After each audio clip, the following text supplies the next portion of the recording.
Friends, நீங்கள் பார்க்குறீங்க பார்த்தீங்களா, சோயாபீன்ஸ். இது எல்லாமே நண்பர்களே எங்கள் மாடி தோட்டத்தில் இப்போ நான் பறிச்சேன் நண்பர்களே. ரொம்ப ஆச்சரியமாக இருக்கும் உங்களுக்கு. அது எனக்கே ஆச்சரியம். ஏற்கனவே ஒரு டைம் ஒரு 1 இயருக்கு முன்னால் அந்த இடத்துல ஒரு கண்டெய்னர் தான் வச்சுருந்தேன் நண்பர்களே. அது மாதிரி ஏற்றி விட்டோம். ஆமாம், சீசனுக்கு தகுந்த மாதிரி வைக்கணும் நண்பர்களே. இதை பாருங்க, இது பூரா மாடி தோட்டத்தில் வச்சது தான். ஆமாம் நண்பர்களே, இப்போ தான் பறிச்சிருக்கேன் எல்லாத்தையுமே. அதாவது எனக்கு ஒரு பெரிய ஆச்சரியம் இதில். ஆமாம் நண்பர்களே, மாடி தோட்டத்தில் சோயாபீன்ஸையும் ஹார்வெஸ்ட் பண்ண முடியுமா, பயிரிட முடியுமான்னு ஒரு கேள்வி எல்லாத்துக்கும் எழலாம். ஏன்னா அதாவது அதுவும் எங்கள் சிவகங்கை டிஸ்ட்ரிக்டில் இதெல்லாம் இந்த சோயாபீன்ஸ்லாம் ஊட்டி, கொடைக்கானல், ஓசூர் இது மாதிரி இடத்துல தான் நண்பர் இந்த குளிர் பிரதேசத்தில் வரும். இது அதெல்லாம் இல்லை, நம்ம ஏரியாலே வரும். இது அந்தந்த சீசனுக்கு தகுந்த மாதிரி நம்ம வரும் இது அப்படின்றத ப்ரூவ் பண்ணுறதுக்காகத்தான் நான் யதார்த்தமாக போன ஒரு 2 இயர்ஸ் முன்னாடி போட்டு விட்டேன். அதுலேயும் வந்துருந்துச்சு. இப்போ கூட வந்து மண்கலவை, சரியான மண்கலவை இல்லை உள்ளபடியாகவே. நான் அவசரத்தில் அப்படியே ஒரு வீட்டுக்கு சமைக்க வாங்கிட்டு வந்ததில் ஒரு டைட்டாக கொஞ்சம் முளை விட்டுருந்துச்சு. அந்த ஒரு 4-5 இது அதில் ஒன்று அந்த இடத்துல இந்த கண்டெய்னரில் இந்த இருக்குது பாருங்களேன்.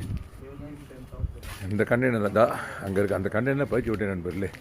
அதான் இதனுடைய கொடி. இந்த பாருங்களேன், இந்த கொடியில் இந்த கண்டெய்னரில் பறிச்சு விட்டேன் நண்பர்களே. 2 தான். இந்த பாருங்களேன், 2 வந்துச்சு. 2 விதை தான். 4 விதை போட்டேன். 2 விதையை நானே எடுத்து விட்டேன், 2 கண்டை. ஆமாம் நண்பர், இதில் தான் நண்பர்களே இப்போ அந்த சோயாபீன்ஸை பறித்து வச்சுருக்கேன் நண்பர்களே. ஆமாம், ஹார்வெஸ்ட் பண்ணி வச்சுருக்கேன். இதை சரியான மண்கலவை கலந்து இன்னும் ஒரு 4-5 கண்டெய்னர் வச்சுருந்தேன்னு வச்சுக்கோங்களேன், இன்னும் நிறையா வந்திருக்கு நண்பர்களே. எனிவே இதுவே எனக்கு ஒரு பெரிய கிரேட் சக்ஸ். இந்த பாருங்க, இன்னும் கூட இருக்குது. இந்த பாருங்க, பட் இன்னும் அது கொஞ்சம் முத்தணும். ஆமாம் நண்பர்களே, இந்த பாருங்க முத்தணும். அது பூரா முத்தி கலரையே கொடுத்துருச்சு. கலரும் கொடுத்துருச்சு. ஒரு சில சோயாபீன்ஸ் வந்து முத்தி நெத்து ஆயிடுச்சு, கலரே மாறிடுச்சு. அதனுடைய ரெட் கலர் பார்த்தீங்கன்னா அந்த கலரே வந்து அட்ராக்டிவாக இருக்குது நண்பர்களே. அந்த கலரை பார்த்தீங்க, சோயாபீன்ஸுடைய கலரை பாருங்களேன். இப்போ காட்டுறேனே, அந்த பாருங்களேன், சோயாபீன்ஸுடைய கலரு பார்க்கலையே ரொம்ப வெரி மச் அட்ராக்டிவாக இருக்கும் நண்பர்களே. இந்த பாருங்களேன், இந்த பாருங்க எவ்வளோ பியூட்டிஃபுல்லாக இருக்கு பாருங்க கலரு.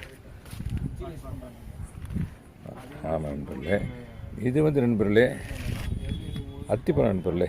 அனிலார் சாப்பிட்டாரு. அது இந்த இருக்குது ஒரு கண்டையில் வச்சுருக்கேன்.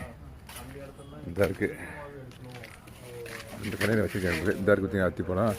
எதார்த்தம் பார்க்குறேன், பழுத்துருந்துச்சு நண்பர் அதுக்குள்ளே. ஆமாம், இந்த பாருங்க பழுத்துருந்துச்சு. அதை பறித்து வச்சுருக்கேன்.